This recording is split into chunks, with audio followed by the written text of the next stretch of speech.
आइए हम लोग जो है साइंस का जो है 9वां चैप्टर, प्रकाश का परावर्तन तथा अपवर्तन। प्रकाश का परावर्तन है क्या वास्तव में? कभी सुना आज तक? आप लोग भी जवाब दे सकते हो, हाँ ना बोल सकते हैं, कोई दिक्कत नहीं है, रिकॉर्ड भी हो तो कोई दिक्कत नहीं है। तो प्रकाश का परावर्तन किसे कहते हैं, सबसे पहले ये जानेंगे हम। परावर्तन क्या है? ये मान के चलिए कि अगर प्रकाश के परावर्तन की घटना ना होती तो क्या होता। प्रकाश के परावर्तन घटना अगर नहीं होती तो हम जो एक दूसरे को देख पा रहे हैं, किसी को कोई देख ही नहीं पाता। संपूर्ण विश्व जो है अंधकारमय सबको लगता, और दो चार लोगों को नहीं दिखे बात समझ में आती है। पूरी दुनिया में एक भी लोग ना हो, जानवर से लेकर इंसान तक कोई भी ना हो जिसको दिखता हो, तो जरा कल्पना कीजिए ऐसे संसार होता कैसे। किसी को कुछ दिखाई नहीं, सारे के सारे अंधे, पूरी दुनिया अंधी, तो सारे काम कैसे होते। जो जो तरक्की हम आज यानी पूरी दुनिया की है, हवाई जहाज, ट्रैफिक रूल्स, जाना आना, सबकी कल्पना करिए क्या होता फिर ये। तो प्रकाश के परावर्तन की घटना बहुत ही महत्वपूर्ण घटना है, और इसी की वजह से हम एक दूसरे को देख पाते हैं। किसी भी वस्तु को, एक दूसरे को सिर्फ नहीं, किसी भी वस्तु को हम तभी देख पाते हैं जब ये घटना होती है। इसका ज्वलंत उदाहरण अगर समझो, रात के समय सोचो जरा, रात में प्रकाश नहीं है तो हमें दिखाई देता है। तो रात या दिन दोनों समय जो है हमें पूरी तरह से कब दिखाई देगा, जब प्रकाश की परावर्तन घटना होगी। अब सवाल ये उठता है कि क्या जो है हमारी आँखों को प्रकाश की ज़रूरत पड़ती है, यस या नो? हमारे आँखों को प्रकाश की ज़रूरत पड़ती है? बिल्कुल गलत। हमारी आँखों को प्रकाश की कोई ज़रूरत नहीं है। एक क्वेश्चन, रात में अगर आपको अपना थोबड़ा देखना है, आपके पास टॉर्च है, शीशे में आपको अपना चेहरा देखना है, आपके पास टॉर्च है, टॉर्च की लाइट कहाँ फ्लैश करोगे? हाँ, मुंह पे फ्लैश करोगे? तो भाई तुम तो बोल रहे थे तुम्हारी आंखों को लाइट की ज़रूरत है। मुंह पे कि शीशे पर? हाँ, मुंह पे। जिस ऑब्जेक्ट को हमें देखना है उस ऑब्जेक्ट के ऊपर टॉर्च का फोकस करेंगे हम। नहीं तो रात में अगर ऐसे नहीं होता, रात में कोई चीज़ गिर गया है तो हम टॉर्च को जला के ऐसे से चलते आंखों पर। सुई ढूंढना है, जरा देखो, कल्पना करो, सुई ढूंढना है और ऐसे ऐसे लाइट लेके चल रहे हैं।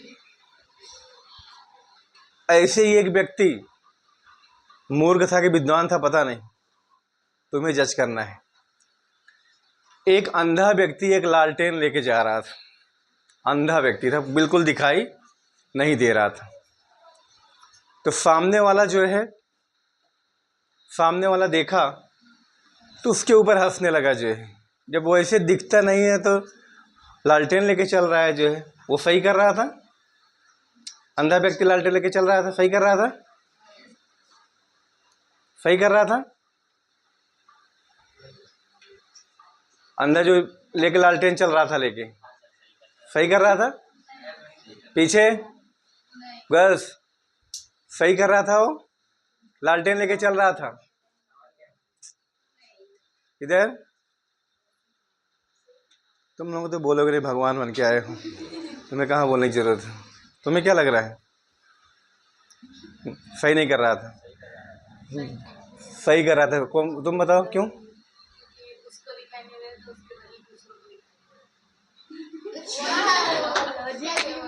वो इसलिए लेके चल रहा था, भैया हमको तो नहीं दिखता, अंधे हैं, लेकिन मैं लालटेन लिया रहूंगा, जिसको आंख है वो देख लेगा कि यहाँ कोई आ रहा है तो वो बगल से चला जाएगा, नहीं तो वो मुझसे टकरा जाएगा आके।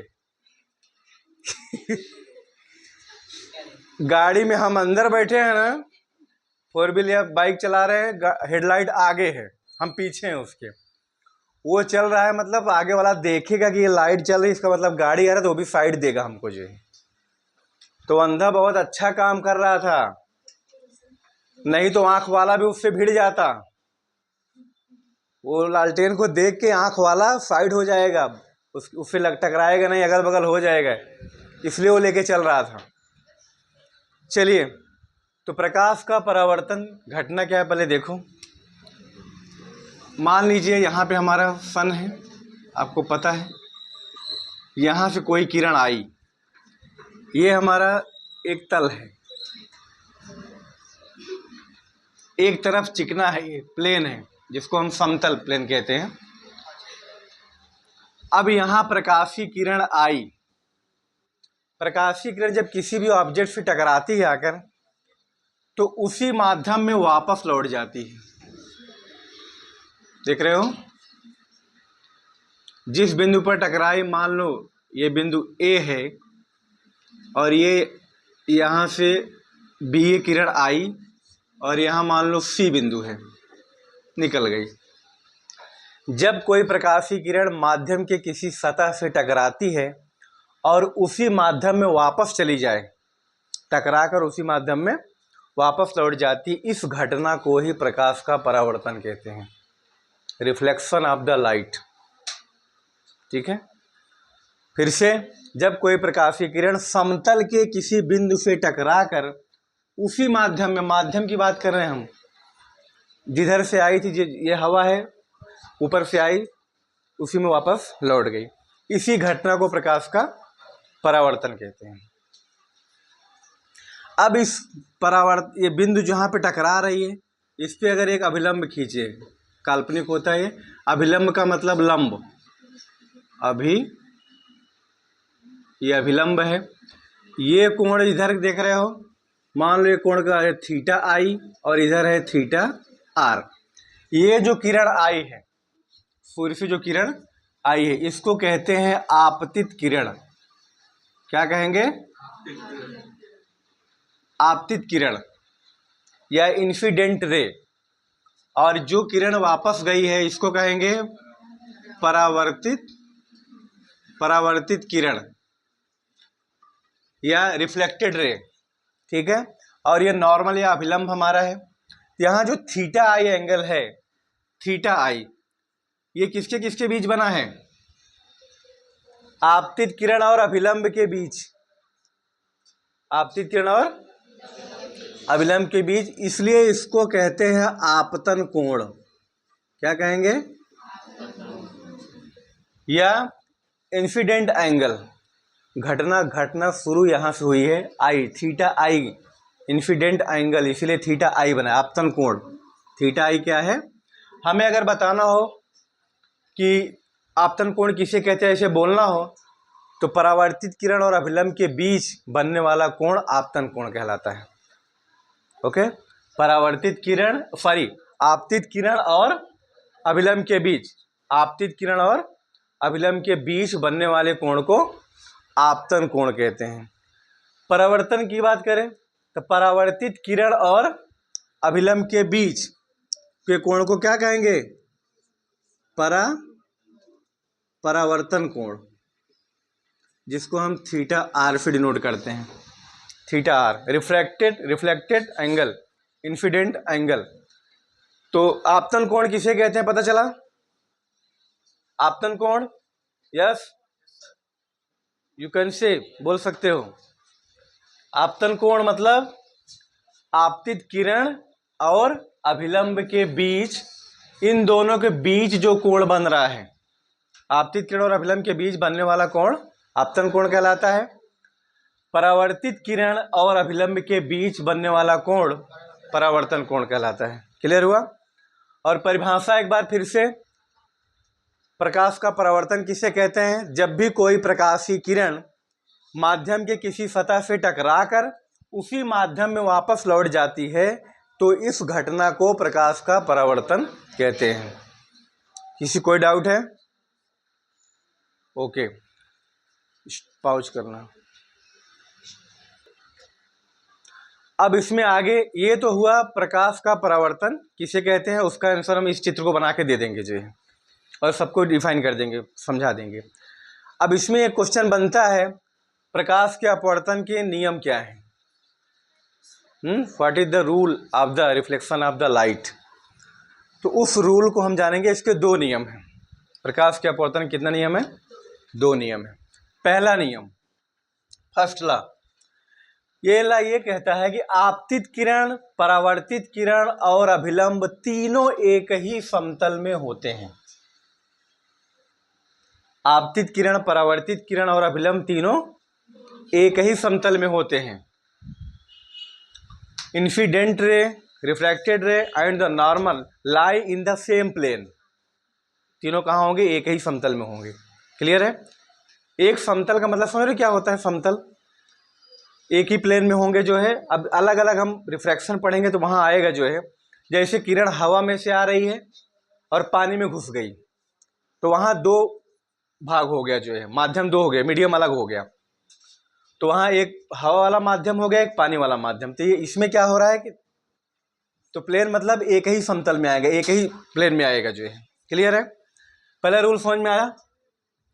क्या रूल है? आपतित किरण, परावर्तित किरण और अभिलंब तीनों एक ही समतल में होते हैं। Okay. Second rule, first rule ये हो गया। सेकंड रूल क्या कहता है? आपतन कोण और परावर्तन कोण दोनों बराबर होते हैं। जस्ट इतना ही केवल। आपतन कोण थीटा आई बराबर थीटा आर। कभी भी ऐसी घटना घटती है जब प्रकाश का परावर्तन, तो उसमें आपतन कोण और परावर्तन कोण दोनों क्या होंगे? बराबर होंगे। तो परावर्तन के हमारे दो रूल हैं। कितने रूल? दो रूल। पहला हमारा था आपतित किरण, परावर्तित किरण और अभिलंब तीनों एक ही समतल में होते हैं, और दूसरा है आपतन कोण और परावर्तन कोण आपस में बराबर होते हैं। क्लियर है? ठीक। आइए अगला टॉपिक, गोलीय दर्पण। सबसे पहले दर्पण और लेंस में क्या फर्क है? कोई बता सकता है? दर्पण और लेंस में क्या अंतर है? गुड। लेंस जो होता है पारदर्शी होता है। पारदर्शी मतलब आर पार देखा जा सकता है लेंस, लेकिन दर्पण में आर पार नहीं देखा जा सकता है। कभी आप लोग घर का जो है कांच, जो स्लाइड वाला कांच होता है बड़ा सा, देखे हो तो दिन भर तो जो है वो आर पार दिखाता है, रात में फील किया है क्या होता है? आपके घर पे अगर आर पार कांच हो तो रात में क्या होता है? रात में वो दर्पण का काम करने लगता है। रात में दर्पण का काम करने लगता है। जैसे मेरी टीवी इस दीवार पर है, रात जब हो जाती है ना, तो चाहे वहाँ बैठ के, सामने बैठ के टीवी यहाँ देखो, चाहे टीवी के बगल ही देख के आगे देखो, वो पूरा स्लाइड जो कांच है ना, वो कांच में पूरा दिखता है जो है। तो दर्पण का काम करने लगता है। दर्पण में एक तरह पालिश होता है, जिसमें हम थोबड़ा देखते हैं, उसमें पीछे देखो लाल कलर का पालिश रहता है ना, वो पालिश अगर घिस डालो ना तो थोड़ा दिखाई नहीं देगा, उसमें जो है कुछ दिखेगा नहीं, पीछे का पालिश घिस दो तो, और जब पालिश आ जाता है तो फिर दिखता है जो है। तो और यही कारण है कि रात में क्या होता है, अंधेरा जब काली छाया छाती है तो कांच के पीछे अंधेरा है, अंदर कमरे में क्या है? लाइट है। तो बाहर वो अंधेरा पूरा कांच पे छा जाता है, तो बाहर कुछ दिखेगा नहीं, बाहर का अपनी ही तस्वीर उसमें दिखेगी जो है। और जैसे अंदर की लाइट बंद करोगे तब बाहर का दिखेगा जो है। ओके। अगला हमारा टॉपिक है गोलीय दर्पण। गोलीय दर्पण।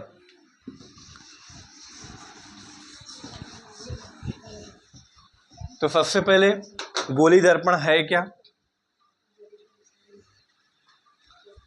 दर्पण जब भी होगा, ध्यान देना, दर्पण जब भी होगा, पीछे एक पॉलिश, ये पॉलिश है, क्या है ये एक बहुत बड़े कांच के गोल टुकड़े में से काटा जाता है, इसलिए इसको गोलीय दर्पण कहते हैं। कल्पना कीजिए कि गोल सा कांच हो, उसमें हम ऐसे लेयर लेयर अगर काटते जाएं इस टाइप का, मान लो कि ऐसा कांच है, पूरा गोल है, आप यहाँ से एक लेयर निकालो, एक लेयर निकालो, ऐसे निकालते जाओगे ना, काटते जाओगे, तो जो टुकड़ा आपको मिलेगा, इस टुकड़े को जरा देखो, यहाँ से ऐसे आया है ना, ये इस टुकड़े को ले लिया, ये मैंने फिट कर दिया, चलेगा? ये पीछे यहाँ पे क्या किया, ये पॉलिश है, पॉलिश लगा दिया, तो पॉलिश लगा दिया और इसी को लाके समझो ऐसे रख दिया। ये क्या है, ये गोलीय दर्पण, और इसके दो प्रकार हैं, उत्तल और अवतल। उत्तल दर्पण और अवतल दर्पण। अभी उत्तल दर्पण क्या है और अवतल दर्पण क्या है? अवतल दर्पण जो होगा अंदर की ओर धंसा हुआ है, देख रहे हो, अंदर की ओर धंसा हुआ है। उत्तल जो होगा बाहर की ओर उभरा हुआ होगा। उत्तल जो होगा, गाड़ियों का हमारे जो साइड मिरर होता है, साइड वाला ग्लास, वो कौन सा होता है? कभी उसके ऊपर हाथ रख के ऐसे फेरो ना तो उभरा हुआ लगेगा, ऊंचा ऊंचा उठा हुआ लगेगा, ठीक है। और गाड़ी की जो हेडलाइट है, हेडलाइट समझ रहे हैं, आगे की जो लाइट जलता है, उसके अंदर एक अवतल दर्पण लगता है। तो वो क्या करता है, लाइट को दूर फेंकता है, ऐसे गोल सा रहेगा ना। या चम्मच ले लो, नहीं समझ में, चम्मच में जिस भाग में आप कोई सामान लेते हो, ऐसे खाते हो ना, तो ये जो भाग है ये अवतल है, उसके पीछे वाला कलछुल ले लो, कलछुल जानते हो, उसमें भी अगर थोड़ा बहुत अपने कलछुल तो एकदम से ऐसे कटोरी जैसा हो जाता है, बाकी थोड़ा सा ऐसा भी आता है ना, चपटा सा, तो जो बाहर उभरा हुआ है वो है तुम्हारा। अब जैसे ये चम्मच है, सपोज करिए, ये अंदर वाला अवतल है, पीछे वाला उत्तल है। जो लैब में जाना तो वहाँ ये पड़ा हुआ है, जो है देखना, जो है लैब में है, बहुत सारे हैं। तो ये हो गया। अब ये मान लो कि हमारा ये कौन सा है, अवतल दर्पण है। ये बाहर उभरे हुए भाग में पॉलिश किया ना, ये पॉलिश अगर अंदर की ओर होता तो ये उत्तल हो जाता, बाहर की ओर है, इसलिए ये, इसमें एक काल्पनिक रेखा है, समझो। काल्पनिक रेखा होती नहीं है, बनाई जाती है काल्पनिक रेखा, जिसको हम कहते हैं मुख्य अक्ष। इसको क्या कहेंगे, मुख्य अक्ष या प्रिंसिपल एक्सिस। इस बिंदु को हम क्या नाम देंगे, पी। पी का मतलब है पोल, पोल का मतलब है ध्रुव, हिंदी में ध्रुव बोलते हैं, पी है पोल। काल्पनिक रेखा हो गई, क्या हो गई ये, काल्पनिक रेखा। और ये है मुख्य अक्ष। यहाँ पे मान लो इसका फोकस बिंदु एफ है, और यहाँ पे बिंदु सी है, वक्रता केंद्र। सी को क्या कहेंगे, वक्रता केंद्र, वक्रता केंद्र। और इसको फोकस बिंदु, फोकस एफ जो है फोकस बिंदु है या फोकल पॉइंट, फोकल पॉइंट। वक्रता केंद्र that is centre of curvature. वक्रता, कर्वेचर, कर्व मतलब टेढ़ा, धनुष जैसा होता है ना, वैसे है ना, जो है कर्वेचर। तो सेंटर ऑफ कर्वेचर ये है, जैसे वृत्त होता है उसका एक सेंटर बीच में होता है ना, वैसे ये जिस गोले में से काटा गया है उसका सेंटर ये था, ठीक है। आपको मुख्य अक्ष पता चला। अब डिफाइन करना हो कि मुख्य अक्ष क्या है, what is the principal axis, तो हम कहेंगे जो है दर्पण के मध्य से गुजरने वाली काल्पनिक रेखा को मुख्य अक्ष कहते हैं। और जिस बिंदु पर ये दर्पण से गुजरती है उस बिंदु को हम दर्पण का ध्रुव कहते हैं, जिसे हम पी से डिनोट करते हैं, पोल। ओके, फिर बात एफ और सी की आती है। एफ और सी क्या है जरा जानो, ठीक है। सी तो आप जान गए, वक्रता केंद्र है। बात है फोकस की, एफ क्या है। सी तो हो गया ना वक्रता केंद्र, जिस दर्पण से काटकर ये हमारा अवतल दर्पण बनाया गया है, उस दर्पण की त्रिज्या, जिसमें से काटा गया है उस दर्पण की त्रिज्या, ये क्या कहलाती है, वक्र त्रिज्या, इसकी वक्रता त्रिज्या कहलाती है। और वो जो केंद्र होता है उस दर्पण का, वही केंद्र इसका वक्रता केंद्र कहलाता है, ठीक। अब परिभाषा देनी हो, दो शब्द इसमें आए, वक्रता त्रिज्या किसे कहते हैं, और इसको कैपिटल आर से डिनोट करते हैं, वक्रता त्रिज्या। वक्रता त्रिज्या क्या है, दर्पण के वक्रता केंद्र और दर्पण के ध्रुव के बीच की दूरी को वक्रता त्रिज्या कहते हैं, जिसे कैपिटल आर से डिनोट किया जाता है। ये क्लियर है। कैपिटल आर क्या है? Radius of curvature. ये है वक्रता त्रिज्या।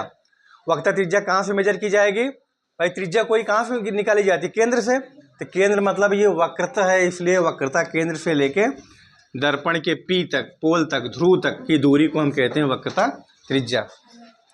क्लियर। वक्रता फोकस दूरी, फोकस, पहले इसकी परिभाषा, फोकस दूरी को स्मॉल एफ से डिनोट करते हैं। दूरी है तो इसकी दूरी है, वक्रता त्रिज्या भी क्या है? दूरी है। इसकी लंबाई मीटर सेंटीमीटर में होगा ना, तो स्मॉल एफ से डिनोट करते हैं। एफ से लेके पी तक, यहाँ से लेके यहाँ तक की दूरी क्या कहलाती है? फोकस दूरी। फोकस दूरी या इसी को नभ्यांतर भी कहते हैं। किताब में नभ्यांतर मिलेगा, फोकस दूरी भी मिल सकता है, नभ्यांतर मिलेगा। नाभि, इसको नाभि भी कहते हैं दर्पण का। अब इसको नाभि क्यों कहते हैं ये जानिए जो है, ठीक है। नाभि क्यों कहते हैं इसको? जैसे हमने कहा ये दर्पण है, अवतल दर्पण है, ये अवतल दर्पण है, ये हमारा क्या है? पी है। कोई भी प्रकाशीय किरण, यदि इसी में समझो, कोई भी प्रकाशीय किरण, ये मान लो कि यहाँ हमने इसके सामने ये सी है और यहाँ वस्तु रखा है। क्या रखा है? वस्तु।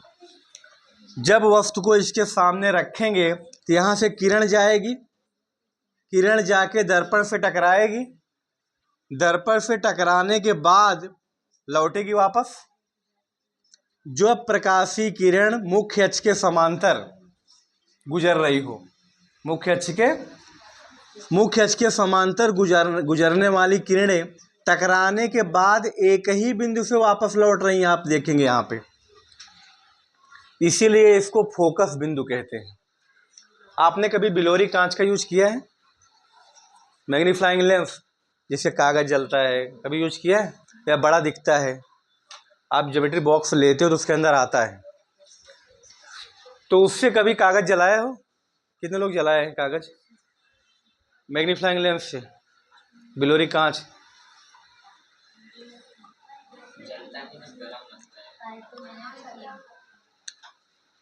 अगर वो बिलोरी कांच का पावर बराबर है और आप जिस समय लगा रहे हो उस समय भी डिपेंड करता है। दोपहर के टाइम पे, अगर दोपहर में गर्मी ज़्यादा होती है, सूर्य के सामने उसके रख के उसके नीचे कागज, आप ऐसे जब रखेंगे ना, उसको चेक करना, सोचो इतनी सारी किरणें आ रही हैं। हाँ यही है, ये तो थर्ड क्लास का है, कोई काम नहीं है, लेकिन ऐसी शेप में होता। अब जैसे किरण आएगी ना, इससे बहुत सारी किरणें आएंगी, आपको बड़ा आश्चर्य लगेगा कि आपको लगे कांच है तो पूरी किरणें आएंगे तो ऐसे पूरा फैलना चाहिए ना। जैसे हमारा ये शावर होता है ना, शावर में पानी जाता है तो सारे होल में से निकलता है ना, इसको तो ऐसे जहाँ जो किरणें जाए वहीं निकलना चाहिए ना, लेकिन वहाँ नहीं निकलता। केवल एक बिंदु जैसी रचना बनेगी, और इसको अगर हम कहीं दीवार पे कहीं रखेंगे तो एक पॉइंट बनेगा, पॉइंट, केवल सारी किरणें समाहित होकर एक ही बिंदु से निकलेंगी। वही बिंदु ये फोकस दूरी बिंदु है। तो ऐसा मान सकते हो, मुख्य अक्ष के समांतर आने वाली किरणें दर्पण से टकराने के बाद जिस बिंदु से निकलती हैं, गुजरती हैं, उस बिंदु को हम फोकस बिंदु कहते हैं। फोकस बिंदु कहते हैं। क्लियर हुआ? फोकस बिंदु किसे कहते हैं? मुख्य अक्ष के समांतर आने वाली किरणें परावर्तित होकर कहां से निकलेंगी? फोकस से निकलती हैं। सारी किरणें कहीं से भी आए, कहीं से भी आए, लेकिन कंडीशन एक है। क्या कंडीशन है? कंडीशन है कि मुख्य अक्ष के समांतर ही आए, मुख्य अक्ष के समांतर ही आनी चाहिए। ठीक है, मुख्य अक्ष के समांतर आएगी तो कहां से निकलेगी? फोकस से। बोलो, मुख्य अक्ष के समांतर आएगी तो टकराने के बाद कहां से गुजरेगी? फोकस बिंदु से। फोकस बिंदु से गुजरेगी। हमेशा फिक्स नियम है, रूल है ये, इसको दिमाग में डाल लो जो है, कि मुख्य अक्ष के समांतर आने वाली किरणें कहां से गुजरती हैं? फोकस से जो है, फोकस से। क्लियर? तो अब यही जो है मुख्य अक्ष के समांतर आ रही थी, कहाँ से गुजर रही थी? फोकस से। यहाँ सी है। अगर मुख्य अक्ष के समांतर ना आए, मान लो किरण, कोई किरण अगर सी से आ रही है, कहाँ से? और दर्पण से टकराने के बाद जहां से आ रही उधर ही रिटर्न होगी, सी से ही रिटर्न हो जाएगी। वक्रता केंद्र से जब कोई किरण गुजरेगी, दाएं बाएं नहीं होगी, टकराने के बाद सीधा वहीं पे वापस। क्लियर हुआ? और कोई किरण अगर फोकस से आए, कहां से आ रही है? फोकस से। फोकस से आने के बाद जब टकराएगी तब ये मुख्य अक्ष के समांतर लौटेगी। कोई भी किरण अगर फोकस से जा रही है, टकराने के बाद मुख्य अक्ष के समांतर। सिंपल सा है भाई, मुख्य अक्ष के समांतर आएगी तो कहां से गुजरती है? फोकस से। फोकस से गुजर रही है तो कहां से लौटेगी? समांतर। टकराने के बाद समांतर लौटेगी। बस इतना सा केवल है।